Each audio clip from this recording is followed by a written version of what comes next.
Sir నమస్కారం sir. నమస్తే అండి. సార్ అంజు యాదవ్ గారికి మరి అంటే వివాదాస్పద మహిళ అనే పేరు కూడా తిరుపతిలో ఉండడం చూస్తున్నాం సార్. ఎన్నో వివాదాస్పద సిచ్యువేషన్లో ఆమె ఎదుర్కోవడం చూసాం. అసలు మరి ఇప్పుడు ఎన్నికల విధి నిర్వహణలో ఉండకూడదని చెప్పేసి రాత్రికి రాత్రి మనం బదిలీ చేశారని చెప్తున్నారు కదా, ఎందుకు బదిలీ చేశారు సార్ ఈసీ గత కొద్ది రోజులుగా కొరడా జలిపిస్తూనే ఉంది.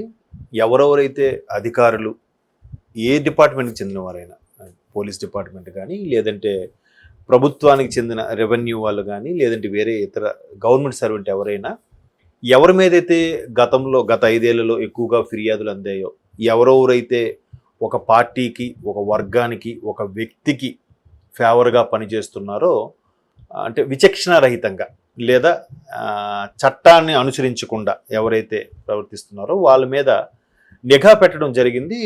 దాని మీద ఫిర్యాదులు అందడంతో కొందరి మీద చర్యలు తీసుకుంది. త్వరగా వేటు కూడా వేసింది. అయితే ఈసీ కూడా మొదటి నుంచి కూడా జాగ్రత్తలు పడుతూనే వస్తుంది. 3 అబ్జర్వర్స్ని పెట్టారు. తర్వాత ఇంతకుముందు కూడా చెప్పాను చాలా సందర్భాల్లో, నియోజకవర్గంలో ఒక్కొక్క లోక్సభ నియోజకవర్గం ఒక్కొక్క మళ్ళీ ఇంకో అబ్జర్వర్ని పెట్టడం, వాళ్ళ కింద మళ్ళీ జిల్లాల స్థాయిలో డిస్ట్రిక్ట్ ఎలక్షన్ ఆఫీసర్లను నియమించడం, అలాగే ప్రతిదీ కూడా రిటర్నింగ్ అధికారులు అంటారు వాళ్ళని నియమించడం, సీసీ కెమెరాల ద్వారా కీని అబ్జర్వ్ చేయడం, కంట్రోల్ రూమ్లు ఏర్పాటు ఇవన్నీ చేస్తూ వస్తుంది.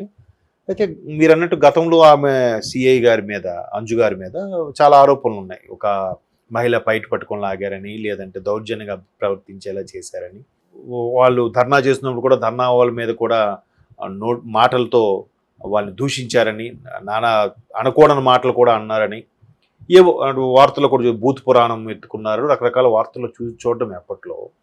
సో అట్లాంటి ఎక్కువ ఫిర్యాదులు అందిన నేపథ్యం రాత్రిగా చర్యలు తీసుకొని రేపు పొద్దున్న మీరు అక్కడ విధులు నిర్వర్తించడానికి వీలు లేదు అన్నట్టుగా ఆర్డర్స్ పాస్ చేయడం అనేది చర్చనీయాంశంగా మారింది రాష్ట్ర వ్యాప్తంగా. ఇప్పటికే చాలామందిని మార్పులు చేర్పులు చేశారు.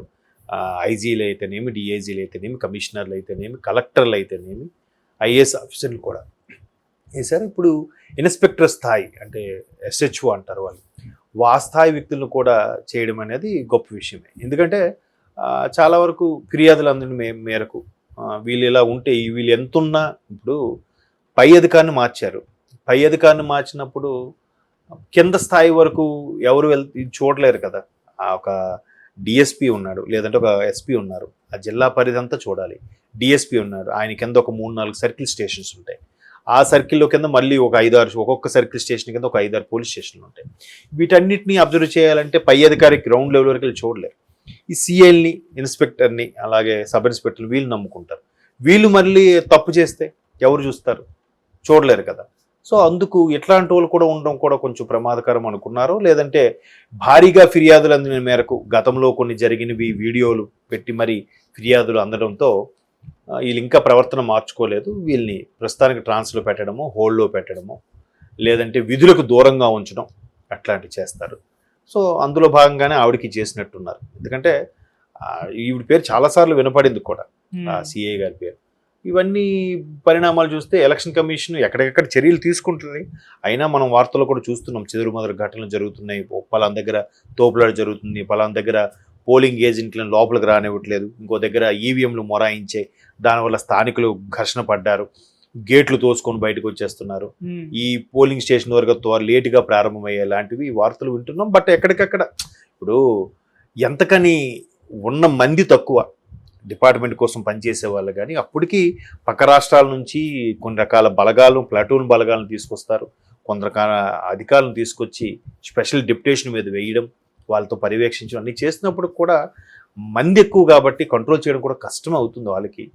బట్ అప్పటికి ఇట్లాంటి చర్యలు తీసుకోవడం వల్ల నిష్పక్షపాతంగా ఎవరైతే విధులు నిర్వహిస్తారో అటువంటి వాళ్ళని, నమ్మశక్యంగా ఉండే వాళ్ళని, పైగా ఆ నియోజకవర్గం కానీ లేదా ఆ పరిధికి కానీ ఆ ప్రాంతానికి కానీ సంబంధం లేని వ్యక్తుల్ని డ్యూటీలో వేసి